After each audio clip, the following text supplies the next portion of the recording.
Crystal, mère de 2 enfants et fraîchement divorcée, décide de passer la nuit avec son nouvel amour comme elle a l'habitude de le faire ces derniers temps. C'est alors que l'ouragan dévastateur va se déclencher dans la ville de Crystal. Elle va disparaître, on ne la reverra jamais. Crystal a-t-elle été victime de l'ouragan ou alors d'un tueur machiavélique?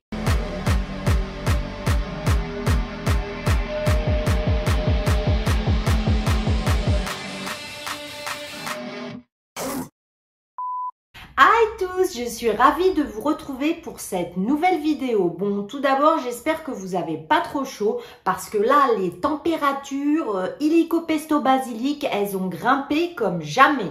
Essaye de te mettre au frais ou d'acheter un petit ventilateur.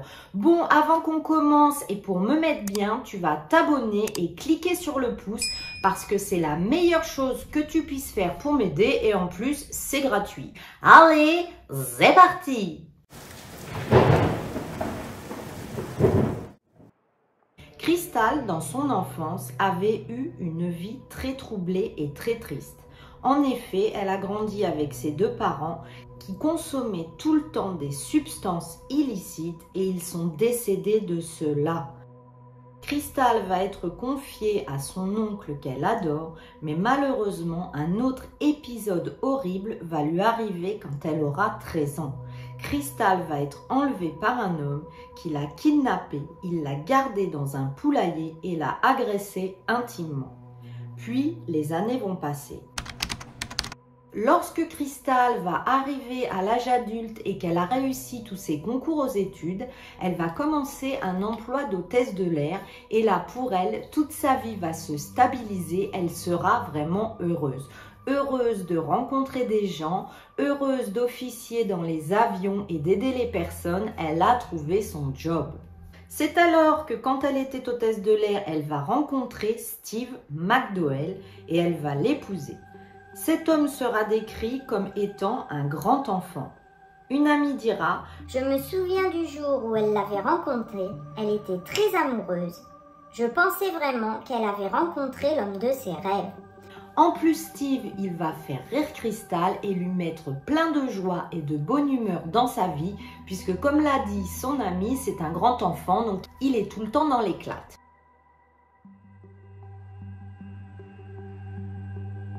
Ils ont tous les deux la passion commune du parachutisme et pour ses 33 ans, Steve va offrir à Crystal un saut en parachute. A few moments later. Steve va offrir à Crystal un saut en parachute.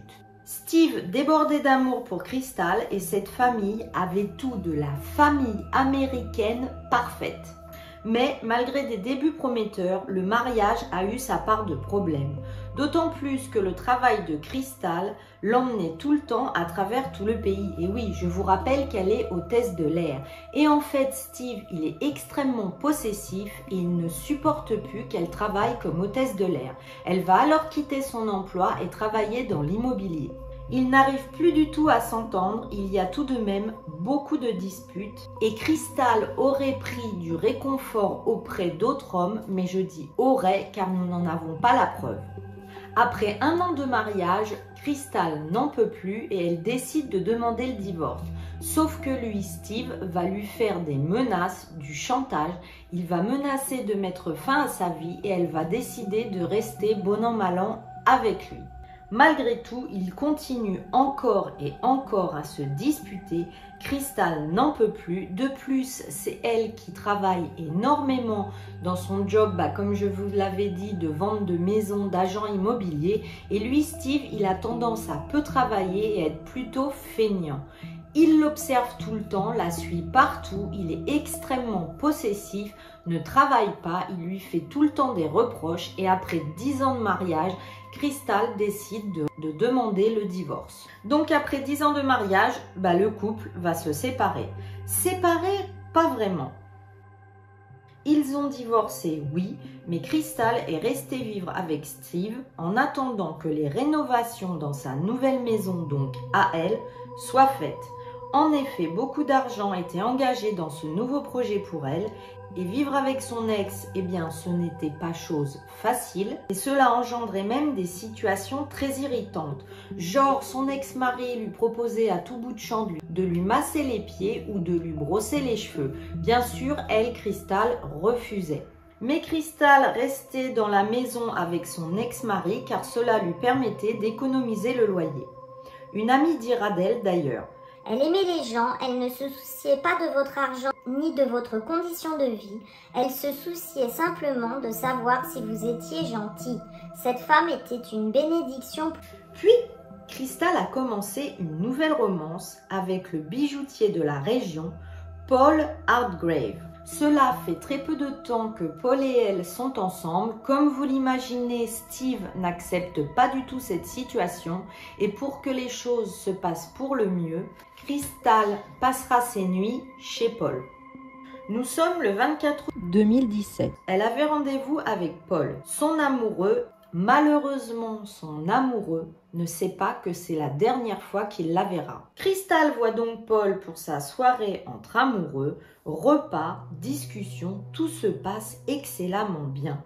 Nous sommes maintenant le lendemain, le 25 août, et Paul va prendre sa douche. Crystal sera même capturée dans des images de caméras de surveillance, entrant dans sa Mercedes noire et quittant la maison de son nouveau petit ami, donc Paul.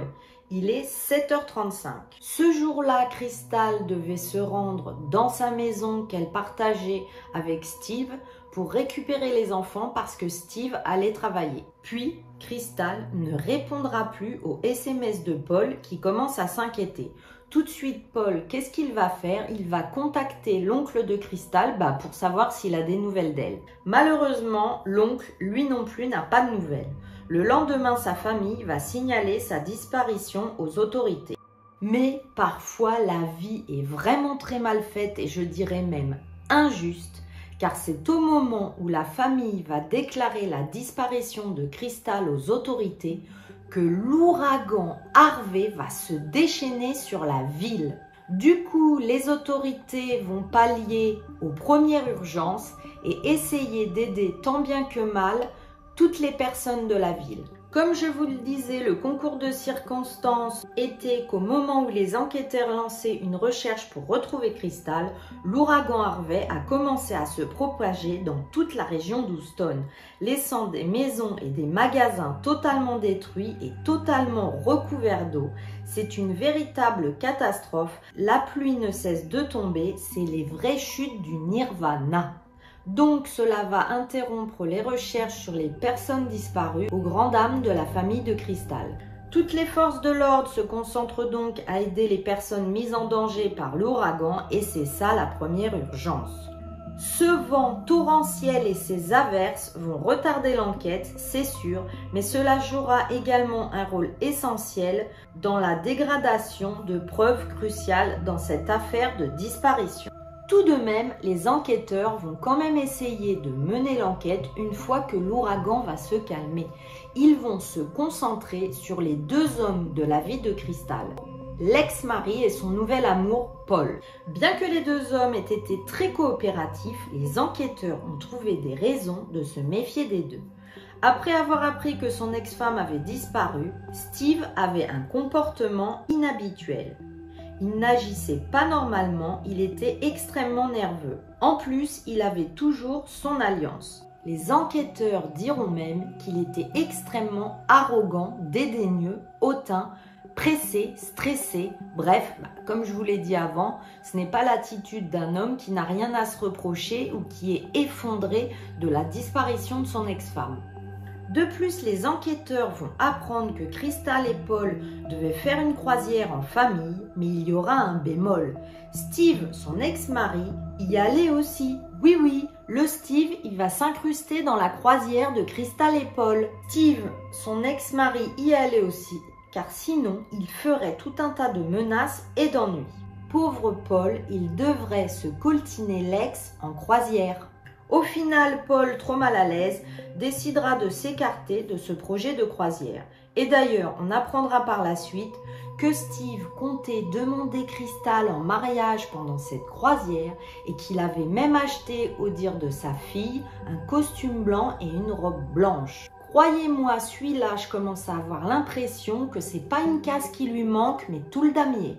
Et là, même le comportement de Paul Hargrave, son nouvel amour, dans les jours qui ont suivi la disparition de Crystal, vont éveiller les soupçons de la police. En effet, il va se rendre chez elle avec la famille et marcher dans toutes les pièces de la maison, ce qui va altérer potentiellement des preuves importantes, possiblement. Paul dira que la dernière fois qu'il l'avait vue, c'est quand lui-même allait sous la douche, qu'elle était habillée et qu'elle était partie. Il va fournir les images donc de vidéosurveillance, comme je vous l'ai dit, où on verra Crystal à l'intérieur de sa maison, mais aussi se rendant jusqu'à sa voiture. Et là, la famille de Crystal en a marre et elle va engager un détective privé. Les deux hommes, donc son ex Steve et Paul, son nouvel amour, vont échouer au test du polygraphe. Et c'est alors que la cousine de Crystal, Jade, va recevoir un SMS de quelqu'un qui dira qu'il a vu la voiture de Crystal sur le parking d'un motel local. Il fournira même la photo de la voiture où on voit clairement la plaque d'immatriculation et de l'eau qui arrive jusqu'à ce niveau. Les détectives vont réquisitionner un hydroglisseur qui effectuera le sauvetage pour récupérer la voiture. Elle est garée, porte ouverte, avec les clés laissées sur le tableau de bord, et ça, c'est vraiment très bizarre. Les autorités vont penser que la personne qui a laissé la voiture là s'est fait surprendre par l'ouragan et par la montée des eaux, mais que ce n'était pas son intention principale de laisser la voiture de base à cet endroit. Ils pensent même que la personne aurait laissé les clés pour venir récupérer plus tard la voiture et la déplacer à nouveau, sauf que vu cette montée des eaux incroyable, cela ne se fera jamais. Crystal avait donc disparu depuis 3 jours et sa Mercedes est donc retrouvée dans le parking d'un motel, ce qui a conduit les enquêteurs à vérifier les caméras de sécurité des commerces environnants. En parcourant les images de surveillance des entreprises voisines, les enquêteurs ont retrouvé des images de la voiture qui recule dans le parking du motel vers 6h37 le 26 août. À peine 5 heures plus tard, on va apercevoir Steve sur les images de vidéosurveillance en train d'amener sa voiture, une Mustang, dans une station essence à proximité du parking. Mais au lieu de faire le plein, il la laisse là et se dirige donc vers le parking du motel pour vérifier si la Mercedes est toujours là. Les enquêteurs vont également trouver les images d'un homme avec un sweat à capuche qui passe en vélo près de ce parking. Et ils vont découvrir encore plus de vidéosurveillance d'un Walmart de l'autre côté de l'autoroute qui montre un homme donc qui correspond à la description de Steve qui achète un vélo en espèces le matin même. Les policiers diront: quand on l'a vu faire du vélo, on s'est dit c'est lui qui l'a fait, il a traversé l'autoroute, il a acheté le vélo, un Red Bull, un paquet de cigarettes, c'est lui qui a tout fait. On en est sûr, c'est lui, nous avons les preuves. Bon, même avec toutes les vidéos, Steve, lui, il va dire que ce n'est pas lui. Les autorités n'ont pas de preuves suffisantes pour l'arrêter plus longtemps que cela. Ils vont le laisser rentrer chez lui auprès de ses enfants, mais ils sont tout de même inquiets pour la sécurité des enfants. Ils savaient que Steve avait un amour passionnel pour Crystal et que c'était presque malsain. Et qu'il l'avait menacé de mettre fin à ses jours si elle le quittait. C'est pourquoi, comme je vous l'ai dit avant, il s'inquiétait pour les enfants. De là, ils vont avoir un geste très audacieux. La police, ce qui est très rare, va placer les enfants en garde à vue pour les éloigner de Steve sous le prétexte d'un interrogatoire. Une fois les enfants en sécurité, ils ont dit à Steve qu'il ne pourrait plus revoir les enfants à moins qu'ils ne disent où est le corps de son ex-femme. Et oui, car c'est là la clé essentielle pour les enquêteurs, il faut retrouver Crystal.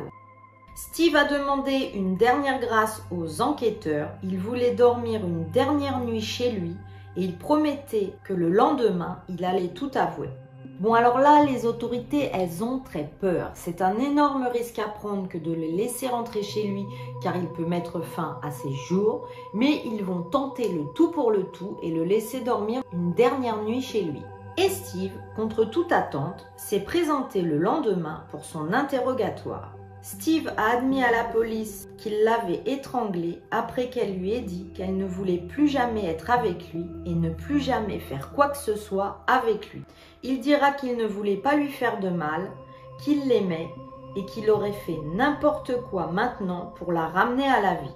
Steve dira qu'après avoir tué Crystal, il avait enveloppé son corps dans une couverture et qu'il l'avait placé dans le coffre de la Mercedes de Crystal. Et qu'ensuite, il aurait déplacé le corps ailleurs. Mais avant qu'il n'accepte de donner l'emplacement du corps, il va encore avoir des conditions. Steve a demandé que la peine de mort soit retirée au sommaire du livre de sa condamnation. La police dira que sans l'aide de Steve, ils ne trouveraient pas le corps de Crystal et ils vont accepter l'accord. Steve conduira ensuite les forces de l'ordre dans une zone boisée, très éloignée de la ville, où ils ont trouvé malheureusement le corps de Crystal qui commençait à se décomposer. À ce stade, il semble que l'affaire soit arrivée à son terme. Eh bien non, Steve va faire un autre geste désespéré pour essayer d'obtenir encore une réduction de peine. Au procès, ses avocats ont fait valoir qu'il s'agissait d'un geste passionnel. Et il faut savoir qu'au Texas, quand il y a un crime passionnel, la peine est raccourcie.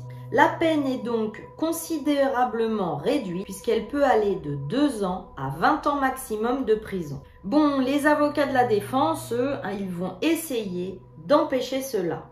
Ils vont mettre la vidéo de la propre fille du couple qui témoignera qu'elle avait même assisté une fois à une scène horrible où son père aurait poussé par terre Crystal et déjà tenté de l'étouffer. Dites-vous bien que c'est horrible d'imaginer que Crystal avait déjà subi des violences. Elle subissait aussi des menaces, mais là c'est encore pire aux yeux des jurés de savoir que la petite fille avait assisté à tout ça. Le jury était d'accord avec les procureurs et il a donc rejeté la défense du crime passionnel. Steve a été condamné à 50 ans de prison. Les enquêteurs diront que si l'ouragan n'avait pas empêché Steve de cacher la Mercedes où il voulait la cacher, bien les enquêteurs n'auraient pas retrouvé la Mercedes sur le parking du motel et n'auraient pas eu accès aux images de vidéosurveillance. Donc en quelque sorte, les enquêteurs remercient l'ouragan de les avoir aidés pour cette enquête. Voilà, cette triste histoire au sujet de Crystal est finie. Dites-moi déjà dans les commentaires si vous connaissiez cette histoire. Et dites-moi aussi ce que vous pensez du fait comme Crystal de devoir vivre avec son ex alors qu'on est séparés pour éviter de payer un loyer supplémentaire ou pour d'autres raisons d'ailleurs. Dites-moi ce que vous en pensez. Vous en conviendrez, comme cette histoire parle d'un ouragan, mais laissez-moi un emoji tempête, vent ou même un autre, ce que vous voulez. Je veux encore vous remercier comme à chaque fois pour tous vos commentaires. Vous êtes des amours. Si vous avez aimé cette vidéo, laissez-moi un pouce en l'air, abonnez-vous, cliquez sur la clochette parce que c'est la meilleure chose que vous puissiez faire pour m'aider. D'ici la prochaine fois, prenez soin de vous. Pensez à regarder derrière. Bye bye!